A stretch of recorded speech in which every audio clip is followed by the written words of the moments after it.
नमः सिद्धेभ्यः। नमो अरिहन्ताणं, नमो सिद्धाणं, नमो आयर्याणं, नमो वज्रायाणं, नमो लोये सवसाहुणं, नमः समयसाराय स्वानुभूत्या चकासते शिष्यभावाय भावाय सर्वभावान्तरच्छिदे अनन्तिधर्मणस्थितत्वं पश्यन्ति प्रत्यगात्मन् अनेकान्तमयी मूर्ति नित्यमेवं प्रकाशिताम् ध्रुवचलने अनुपमगति पामेलि सर्वे सिद्धने वन्दी कहूँ शुत केवड़ी कथितं आसमय प्राबुधिय हो।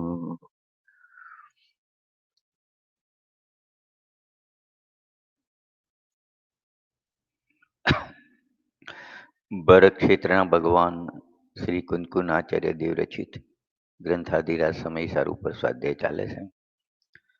એમાં પહેલા પૂર્વરંગ અધિકારની 7મી ગાથા છે.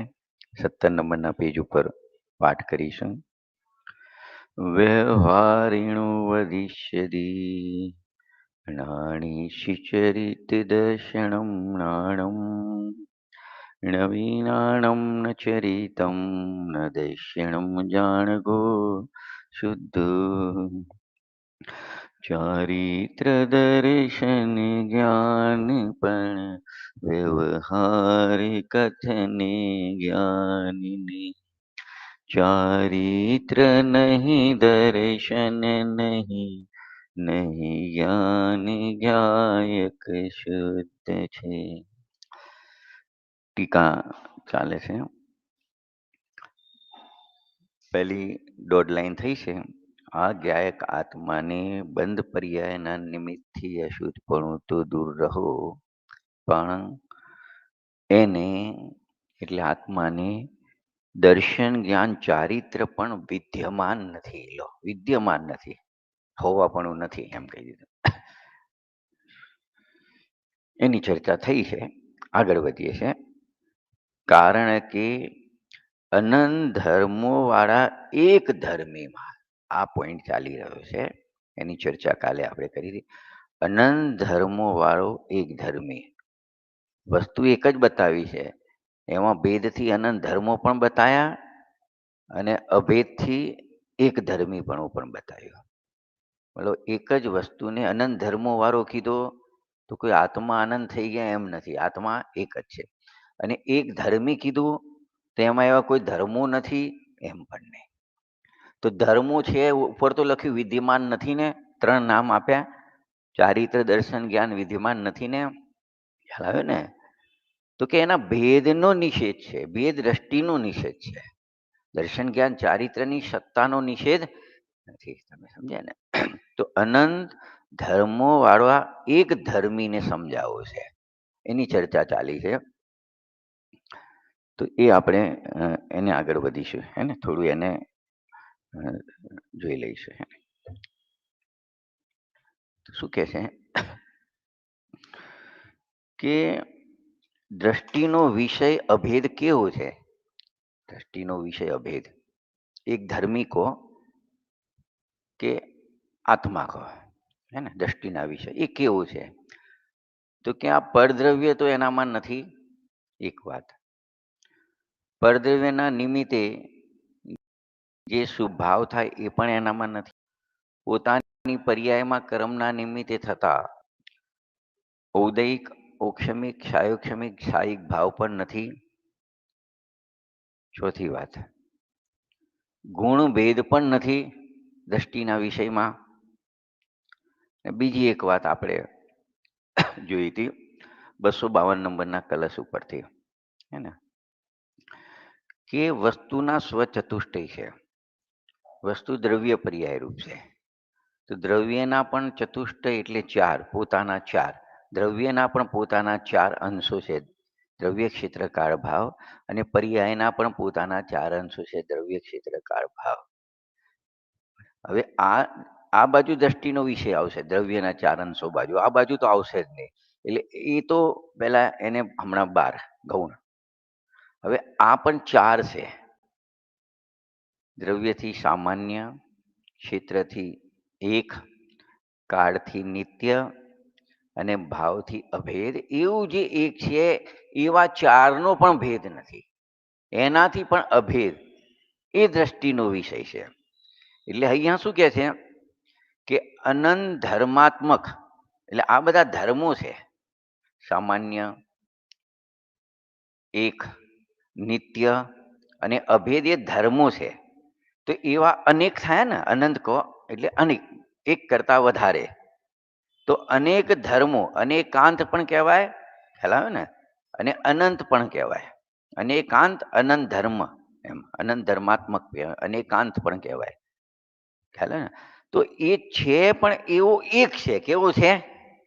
એક છે. આટલી જગ્યાએથી હટાયો, ભેદોથી હટાયો, અનેકપણાથી હટાયો, અનેકપણાને રાખ્યું જ્ઞાનમાં, અને એના ઉપરથી દ્રષ્ટિ હટાવીને એકપણું બતાવ્યું. ધર્મી બતાવો છે ને, અનંત ધર્મો વાળો એક ધર્મી. તો વાળો તો કીધો ને, અનંત ધર્મો વાળો તો કીધો ને, મતલબ એવા નથી એમ પણ નહીં. તો એવું છે તો એ રૂપે થઈ ગયો, અનેક રૂપે એમ પણ નહીં. એ કેવું રહે છે? એક રૂપે રહે છે. વસ્તુ કેવી રહેશે? દ્રષ્ટિના વિષયવાળી વસ્તુ એક રૂપ. મતલબ એમાં અનેક રૂપપણું પણ છે, એકરૂપપણું છે. તો જે એકરૂપપણું છે એ દ્રષ્ટિનો વિષય છે.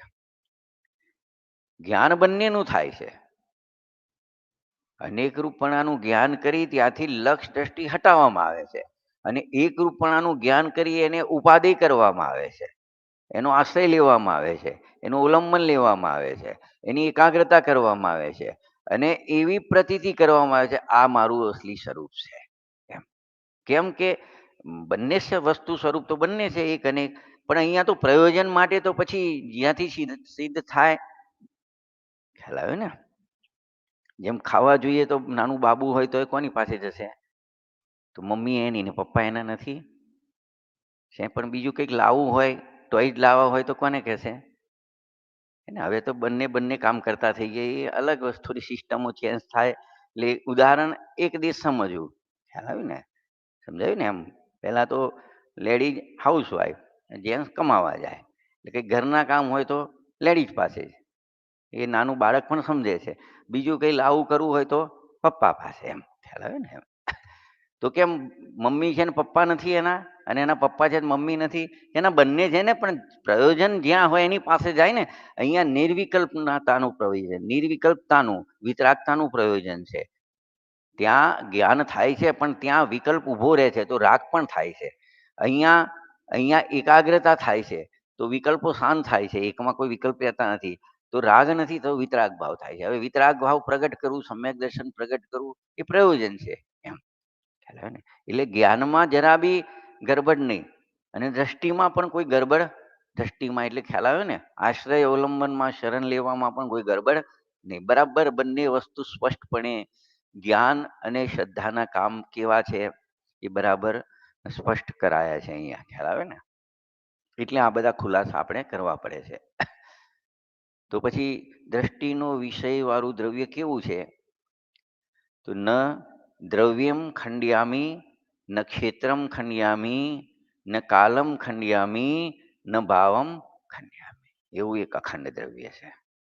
એવું એ દ્રષ્ટિનો વિષય છે. એટલે એવું બધું નથી એમ પણ નહીં. દ્રવ્ય, ક્ષેત્ર, કાળ, ભાવ, અનંત ધર્મો વાળા એક ધર્મીને સમજાવો. અમારે સમજાવો, ઉપદેશ કોને આપવો છે?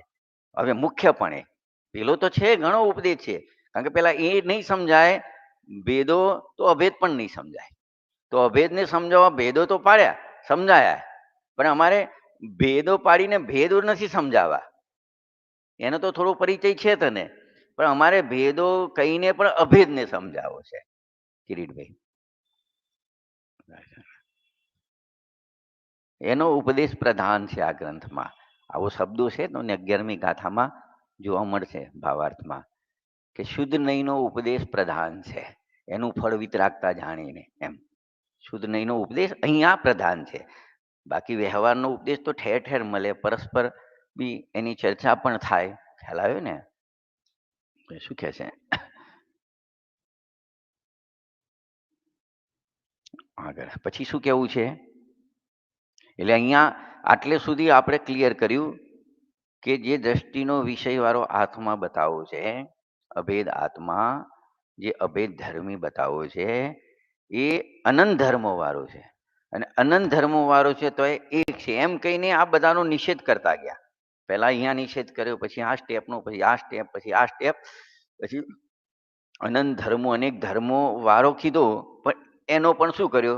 નિષેધ કર્યો. લક્ષ માટે, કે લક્ષ આમાંથી કોઈનું નહીં, આનું, એમ આટલું નક્કી કર્યું. હવે આગળ શું કહે છે જો, અનંત ધર્મો વાળા એક ધર્મીમાં જે નિષ્ણાત નથી, જે નિષ્ણાત નથી, કોણ? જે અજ્ઞાની છે. અહીંયા થોડો અલગ પ્રકારનો અજ્ઞાની લીધો છે, પણ છે તો અજ્ઞાની ને, નિષ્ણાત નથી. મતલબ એક ધર્મી પણ શું છે? એનાથી અજ્ઞાત છે, એનાથી અજ્ઞાત છે, અજ્ઞાન છે એનું, એ સંબંધમાં એને જ્ઞાન નથી. એને એટલે શું કે છે? તો એને આ ધર્મી કોને કહેવાય એ એને સમજાવવું છે. ધર્મી એટલે શું? એને ધર્મીનું જ્ઞાન નથી, ધર્મોનું જ્ઞાન છે. ધર્મ, જ્ઞાન, દર્શન, ચારિત્ર, આ જાણે તે આત્મા, દેખે તે આત્મા, એ બધા ધર્મ છે. એ બધા શું છે? પણ ધર્મી શું છે એ ખબર નથી. તો અનંત ધર્મો વાળા એક ધર્મીને, એક ધર્મીમાં જે નિષ્ણાત નથી એને સમજાવે છે. શું સમજાવે છે? ધર્મો ભેદ નહીં, ભેદ કરીને અભેદને સમજાવે છે.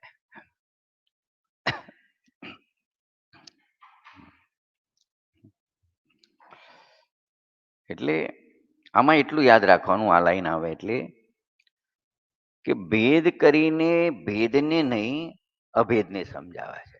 એટલે કદાચ કોઈને ભેદનો બી ખ્યાલ ના હોય તો ભેદ આવશે, ભેદના કથન આવશે, પણ એ કથન દ્વારા ભેદને નથી સમજાવવું. કોને સમજાવવું છે? અભેદને સમજાવવું છે. ઘણા ઉદાહરણ આવી શકે આમાં, હે ને? જેમ કોઈ ભેદ એટલે અંશ, થોડું, એક દેશ. જેમ આપણે દાળ ચાખી, દાળ ચાખવાનું બરાબર છે, ચાખી, કેટલી ચાખી? થોડી. ઓકે, બરાબર છે, સરસ છે. તો થોડો ભેદ, અંશ ચાખ્યો, અને સર્ટિફિકેટ કોને આપ્યું? આખી દાળનું. ખ્યાલ ને? ભેદ દ્વારા અભેદને, અજ્ઞાત દ્વારા અજ્ઞાત તરફ જવાનું છે. આ જ્ઞાત થયું આટલું, તો આખી દાળ કેવી છે? અજ્ઞાત છે. ભાઈ કેવી બની છે? તો આટલું જ્ઞાત કર્યું, એના દ્વારા આખી દાળનું જ્ઞાન કરી લીધું. ખ્યાલ આવે ને? પેલા અમે, અમારા માસાની દુકાન હતી ને, તો નાના હતા તો એમની જોડે જઈએ દુકાને, લાટ બજાર કાલુપુરમાં. પછી આમ થપ્પા મારેલા હોય. પછી કોઈ વેપારી આવે ને કે 2000 બોરી જોઈએ, 5000 બોરી જોઈએ, તો પેલો આમ ખુરપા જેવું હોય, આમ નાખે અંદર, આમ થોડા લે અનાજ જે હોય, અને પછી આમ બતાવે કે જો આ નહીં, આ બાજુ વાળી થપ્પી છે ને બધી, એ બરાબર છે. તો થોડા અનાજનું જ્ઞાન કરી આખો ગોડાઉનનો માલ કેવો છે ખબર પડી જાય ને.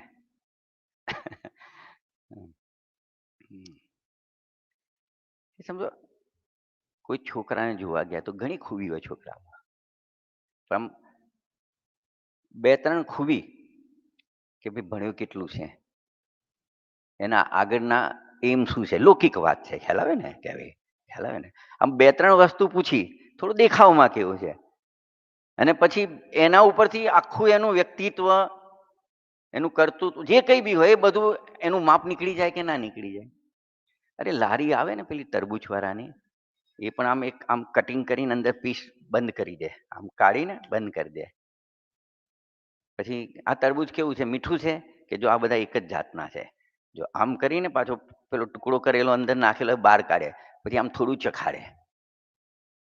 થોડા તરબૂચમાંથી આખા લારીમાં કેવા તરબૂચ છે એનું આપણને શું થઈ જાય છે? એમ ભેદો, થોડા ભેદો દ્વારા આ અભેદ કેવું હશે આખું, એનું જ્ઞાન આપણને થઈ જાય છે. ખ્યાલ આવે ને? એટલે અનંત ગુણોવાળા એક ધર્મીમાં જે નિષ્ણાત નથી ને એને ભેદો દ્વારા અભેદને સમજાવે છે. ખ્યાલ આવે ને? કારણ કે ભેદોમાં ભેદો નથી બતાવો, અભેદ બતાવે. જેમ ફ્રીજનું પાણી લાવો તો આપણું ફ્રીજ બતાવવું છે. કોઈ સમજો કોઈ વડીલ ઘરમાં છે, કોઈ ભાણિયો આવ્યો, ભત્રીજો આવ્યો કે બેટા ફ્રીજનું પાણી લાય, તો ભત્રીજાને ફ્રીજ બતાવવું છે કે ના? ફ્રીજ ને એમ પાણીની વાત છે, ફ્રીજની વાત નથી. તો ફ્રીજનું પાણી એમ કેમ કીધું? પછી પાણી જ માગવું હતું ને, કે પછી માટલાનું આપી દેતો, ડાયરેક્ટ આરોનું આપી દેતો. ખ્યાલ આવે ને? ઉકાળેલું પડ્યું હોય ગરમ ગરમ એ આપી દેતો. એટલે કહેવાનો મતલબ ખરો ને? તો કથન આ રીતે થાય, કથન આ રીતે થાય, પણ વસ્તુ એની અંદર કંઈક બીજું હોય. ખ્યાલ આવે ને? આપણને ત્યાં ખબર પડી જાય.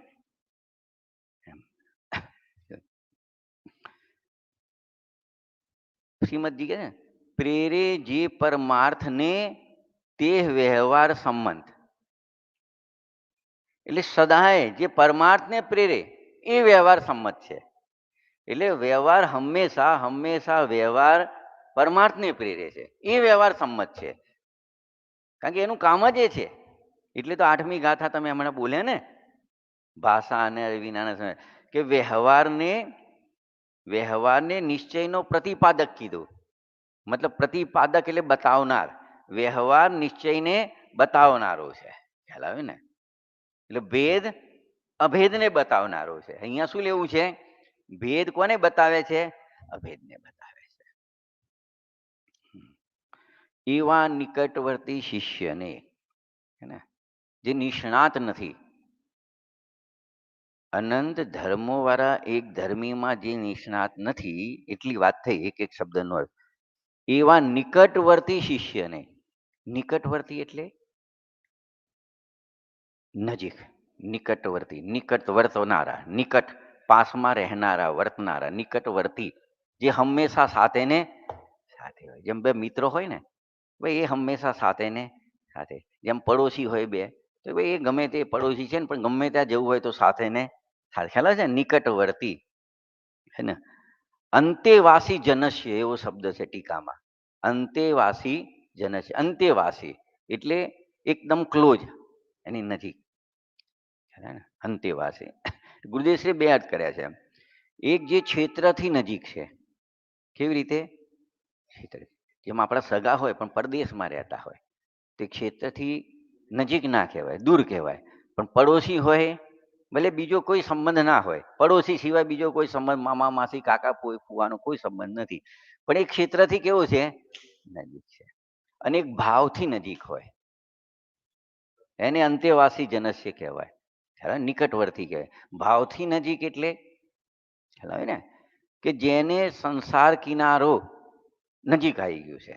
અનાદિનો છે સંસારમાં, પણ આમ ખસતો ખસતો ખસતો પુરુષાર્થપૂર્વક નજીક આવ્યો. એટલે થોડા સમયમાં સંસારનો અંત કરવા વાળો છે. ભાવોથી એટલો નજીક પહોંચી ગયો છે. ખ્યાલ આવે ને? આત્માની નજીક પહોંચી ગયો છે. એ ભાવથી નિકટ કહેવાય. એ કેવો કહેવાય? ભાવથી નિકટ. પૂજ્ય ગુરુદેવ શ્રીના નિકટવર્તી હતા ને, ચંદુભાઈ હતા બ્રહ્મચારી. એમની સાસે ને સાસે, બધાને ખબર હશે, જૂના માણસોને ખ્યાલ આવે ને. આદરણીય ચંદુભાઈ છેક સુધી, હા ખ્યાલ આવે ને.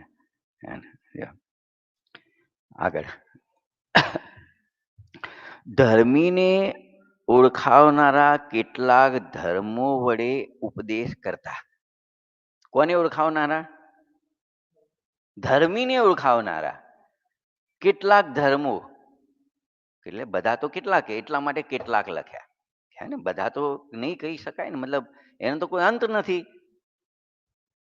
ઓળખાણ કોની કરાવનારી છે? ધર્મીને ઓળખાવનાર. એક એક ધર્મ છે એ કોને ઓળખાવે છે?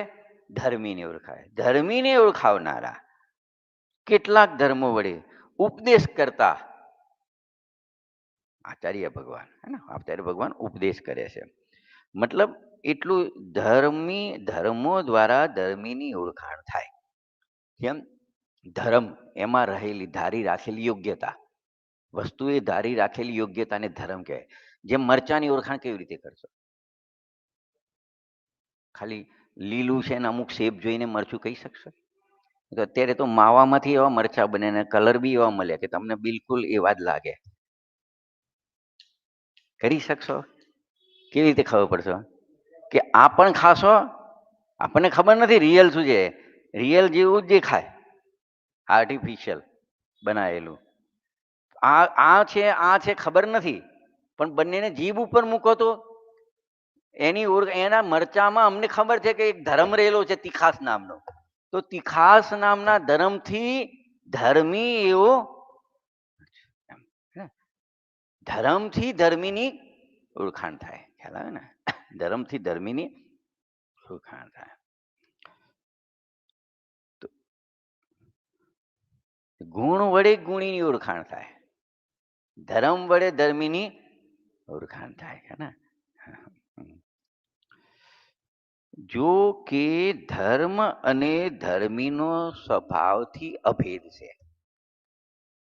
ના સમજા? ધર્મ અને ધર્મી સ્વભાવથી, હવે એ જ મરચાની વાત કરો તો તીખાસ એ ધર્મ છે અને મરચું એ ધર્મી છે, કારણ કે બીજા ધર્મો પણ છે એનામાં, જે કઈ બીજા અનેક પ્રકારે છે, આપણે એની ચર્ચામાં નથી પડતા, સમજી શકાય એવા છે. બરાબર? અહીં શું કે છે? ધર્મ અને ધર્મી સ્વભાવથી કેવા છે? અભેદ છે. કેમ? કોઈ એમ કે તમે એક કામ કરો, તીખાસ કાઢી નાખો અને મરચું આપો, તો કે એવું નહીં થાય. ખાંડમાંથી મીઠાશ કાઢી લો, મીઠાશ એ ધર્મ છે, ખાંડ એ ધર્મી છે. તો કે મીઠાશ વગરની ખાંડ લાવો, તો કે એ નહીં બને. એ તો સ્વભાવથી કેવા છે?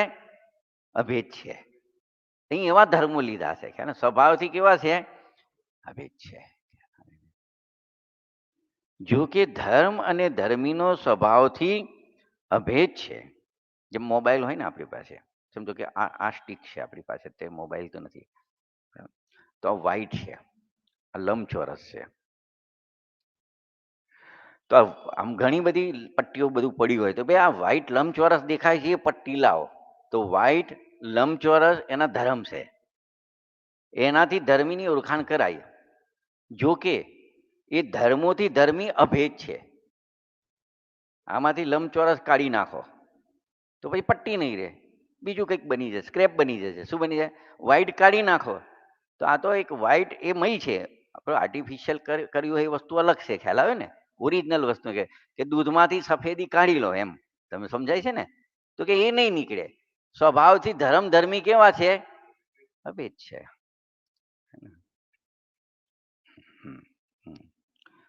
પણ ભેદ દ્વારા સમજાવવામાં આવે છે. ધર્મના ભેદ દ્વારા ધર્મીને સમજાવવામાં આવે, ઓળખાણ કરાવવામાં આવે છે, એની ઓળખાણ થાય છે. એમ ખ્યાલ આવે ને? ધર્મના ભેદ દ્વારા ધર્મીની ઓળખાણ થાય છે. ક્લિયર આટલું? હે ને? કોઈ એવું અઘરું નથી. થોડા શબ્દો નવા નવા આવતા હોય એટલે થોડા ભાવ સમજવા પડે. બાકી વસ્તુ તો આપણે વિદિત છે, જે રૂટીનમાં આપણે યુઝ કરીએ એ જ બધું છે. ખ્યાલ આવે ને? શું કે છે? તો પણ હવે જો, હવે આમાં પટ્ટી કો, ધર્મી એવી પટ્ટી કો, સફેદી કો, લંબચોરસપણું કો, બધું અભેદ છે. તો પણ, હવે તો પણ લખ્યું ને, તો પણ નામથી ભેદ ઉપજાવી. શાનાથી? એક રંગનું નામ, એક આકારનું નામ. ખ્યાલ આવે ને? નામથી ભેદ ઉપજાવી વ્યવહાર માત્રથી, બહુ એક એક શબ્દનું વજન છે. નામથી ભેદ ઉપજાવી તો સમજી ગયા? નામથી ભેદ, વ્યવહાર માત્રથી એવો ઉપદેશ છે. હવે પટ્ટીમાંથી આત્મામાં આવો. અહીંયા જેમ સફેદ છે, લંબચોરસ છે, એમ આત્મામાં આવો. ચારિત્ર છે, દર્શન છે, જ્ઞાન છે, એ ત્રણ નામથી ભેદ ઉપજાવ્યા. એ ધર્મ અને ધર્મી સ્વભાવથી તો કેવા છે? અભેદ છે. પણ નામથી ભેદ ઉપજાવી વ્યવહારથી ચારિત્ર છે, દર્શન છે, જ્ઞાન છે. બસ એમ ખ્યાલ આવે ને? વ્યવહારથી ખ્યાલ આવે ને? તો વ્યવહારથી કેમ કીધું? કે સ્વભાવથી તો ધર્મી ને ધર્મ અભેદ છે, પણ ભેદ પાડીને સમજાવ્યો ને. અભેદ શું નિશ્ચય અને ભેદ શું?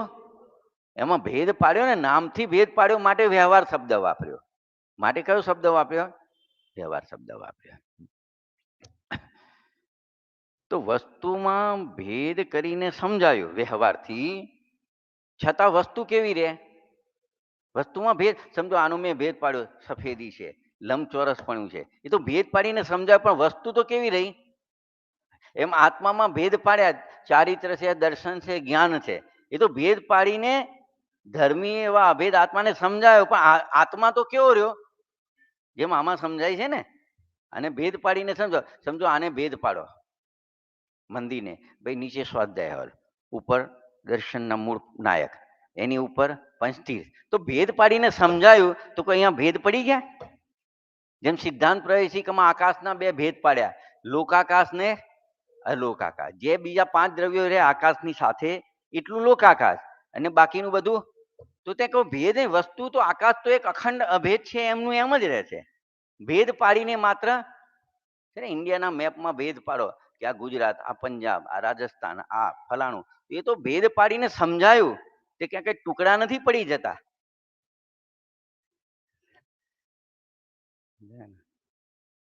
એક પ્લોટમાં ડિવિઝન કરે, ભાઈ પહેલા પેસેજ આગળનું બધું એક જ હોય, ભાઈ બે ભાઈ પપ્પા કે હવે તમે દિવાલ કરી દો, તમે રહો સાથે હરો મરો, પણ વચ્ચે એક પાર્ટીશન કરી દો. શું કરી દો? પણ નીચેનો પ્લોટ તો આખો કઈ, એમાં કોઈ ભેદ ના પડ્યા. જે તમારો 1000 વારનું હતું એ તો 500 આ બાજુ કહેવાય, 500 આ બાજુ, પણ 1000 વાર તો 1000 વાર જ રહ્યું ને. તો ભેદ પાડીને અભેદને સમજાવવામાં આવે છે, પણ ભેદ ને અભેદ સ્વભાવ, પણ એ તો સ્વભાવથી અભેદ છે અને અભેદ જ રહે છે. ભેદ પાડ્યા તો કોઈ ભેદ નથી પડી જતા, વસ્તુ તો કેવી રહે છે? એટલે ભલે જ્ઞાન ભેદોનું થાય, પણ લક્ષમાંથી અભેદ ના હટવો જોઈએ. જ્ઞાન છે, જ્ઞાન તો એનું કામ કરશે, એમાં કઈ દોષ નહીં આવે. જેમ છે એમ જાણશે, ભેદ કરીને બી જાણશે, પણ જાણશે અભેદને. એક વાત. અને ભેદ કરીને જાણશે તો વસ્તુમાં ભેદ નહીં થઈ જાય, વસ્તુ ભેદ, વસ્તુ તો અભેદ જ રહેવા વાળી છે એમ. આ બધા એક દ્રષ્ટિમાંથી, લક્ષમાંથી હટે નહીં અભેદ, એના માટેના ખુલાસા છે. ખ્યાલ આવે ને?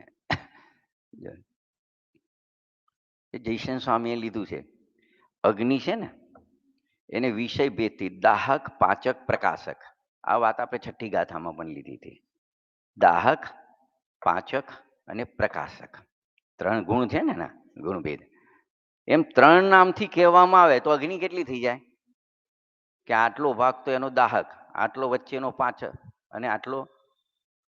ભલે તો 3 નામથી ભેદ કર્યા, પણ અગ્નિ તો જે અગ્નિ છે, તો એમાં કોઈ ભેદ પડી જતા નથી એમ.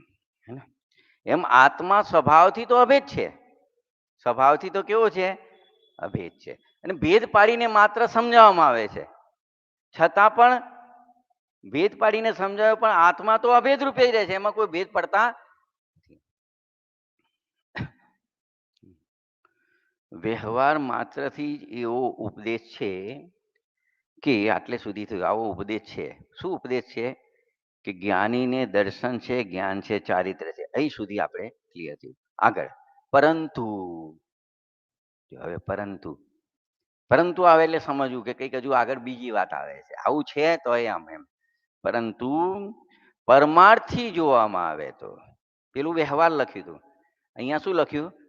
પરમાર્થ. વ્યવહારમાં ભેદવાળી વાત હતી કે ભેદ પાડ્યો અભેદમાં માટે વ્યવહાર. હવે પરમાર્થથી અભેદને જોવાનો.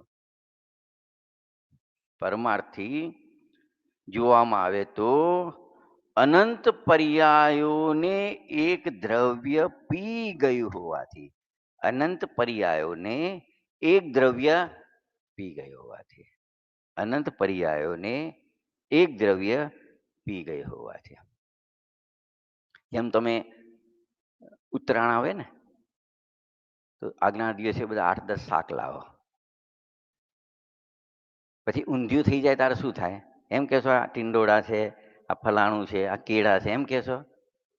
ઉદાહરણ, સ્થૂળ ઉદાહરણ લેવાનું, ખ્યાલ આવે ને?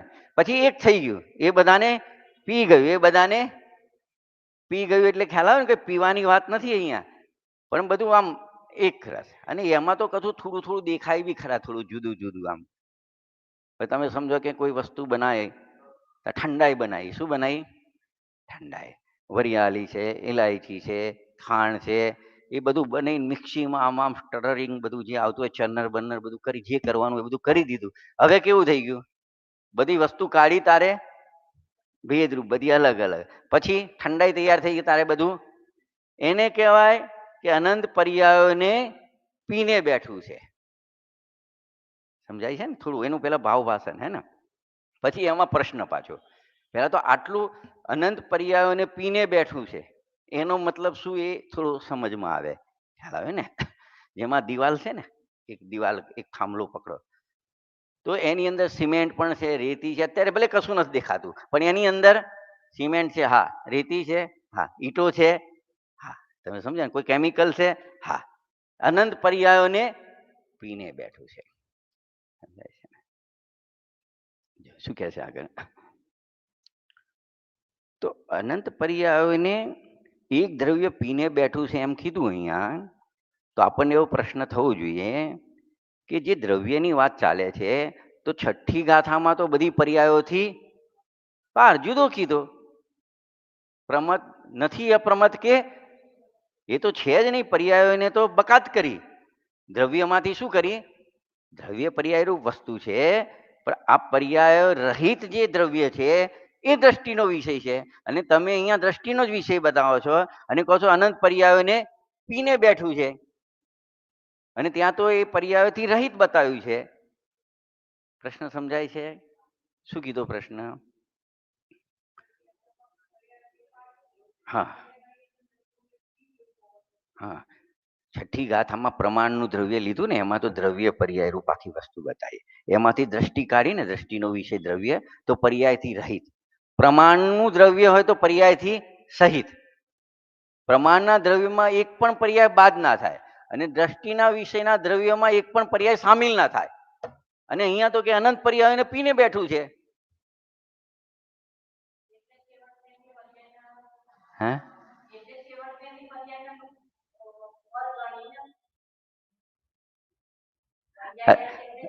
દ્રષ્ટિના વિષયનું ફળ નથી વાત ચાલતી કે દ્રષ્ટિનો વિષય એનો આશ્રય થાય તો શું થાય. અત્યારે તો દ્રષ્ટિના વિષય વાળું દ્રવ્ય નક્કી કરવાનું છે. એમાં કોઈ પણ પર્યાય આવે કે ના આવે એમ કહો મને. ચલો એક સિમ્પલ પ્રશ્ન. દ્રષ્ટિના વિષય વાળું દ્રવ્ય, એમાં કોઈ પણ પર્યાય સામેલ થાય કે ના થાય? કોઈ પણ, ચાહે કેવળ જ્ઞાનની પર્યાય ના થાય. ના થાય. તો અહીંયા તો કે છે એને પીને બેઠું છે.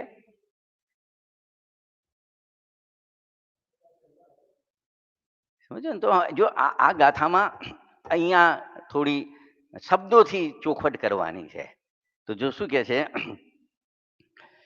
કે પર્યાય દ્રવ્યમાં તો છે જ નહીં, દ્રષ્ટિના વિષય વાળા દ્રવ્યમાં. હો, પ્રમાણની વાત નથી. પહેલા એક વાત તો મગજમાં નક્કી કરી રાખો. જેમ ભાઈ કે કોઈ એમ કે મેં 25માં તીર્થંકર જોયા, તો તમે તરત શું કહેશો? કે શક્ય જ નથી. તીર્થંકરની હોય બીજું કંઈક હશે. તમે કંઈક જોયું ખરા? તીર્થંકર તો કેટલા હોય? એ તો બધા નિર્વાણ થઈ ગયા. એ બધાને તો શું થઈ ગયું? તીર્થંકર ના હોય. એમ દ્રવ્યમાં પર્યાય તો હોય જ નહીં પહેલા તો. પછી તમે બોલો કે તમને શું હવે કન્ફ્યુઝન છે. પેલા આ તો ડંકાની ચોટે કે દ્રષ્ટિના વિષયના દ્રવ્યમાં કોઈ પર્યાય હોય નહીં. પર્યાય રહિતનું દ્રવ્ય એ દ્રષ્ટિનો વિષય બન્યા. આટલું ક્લિયર? પછી શું કે છતાં અનંત પર્યાયોને એક દ્રવ્ય પી ગયું હોવાથી એમ કહ્યું ને. તો અહીંયા પર્યાય એટલે ગુણ લેવાના. પર્યાયો એટલે ગુણો લેવાના. શું લેવાના? પર્યાયથી રહિત, ગુણ ભેદથી રહિત, પણ ગુણોથી તો સહિત, અભેદ. ગુણોથી સહિત એટલે ગુણ ભેદથી સહિત નહીં, ગુણોથી અભેદ એવું દ્રવ્ય છે. એ દ્રષ્ટિનો વિષય બનશે. જો બીજી રીતે સમજાવું, પ્રમાણમાં દ્રવ્ય ગુણ પર્યાય 3 લઈશું, બરાબર છે? તો આ પર્યાય તો એમાં આવે નહીં. હવે દ્રષ્ટિના વિષયમાં તો ગુણોનું શું કરીશું? તો ગુણોથી અભેદ. તો આમાં ગુણો અભેદપણે ગર્ભિત છે. ભેદપણે ગર્ભિત, ભેદપણે રાખશો ને તો પ્રમાણના વિષયમાં જશે. અભેદપણે રાખશો ને તો દ્રષ્ટિનો વિષય. એટલે પર્યાયનો અર્થ દ્રવ્ય લેવાનું છે. શું લેવાનું છે? અહીંયા આપણે સીમિત કરીએ છીએ, હે ને? થોડું છે હવે 2-3 મિનિટનું, પછી 8મી ગાથા ચાલુ કરીશું એટલે ભાવાર્થ આવશે પછી, હે ને? જીનવાણી કે જ્ઞાન સે सूझे लो कालो सुवाणी मस्तके नमो सदा देत हूँ दुख। नमो रिहंताणम, नमो सिद्धाणम, नमो हरियाणम, नमो वैद्याणम, नमो लोई सर्वसावणम।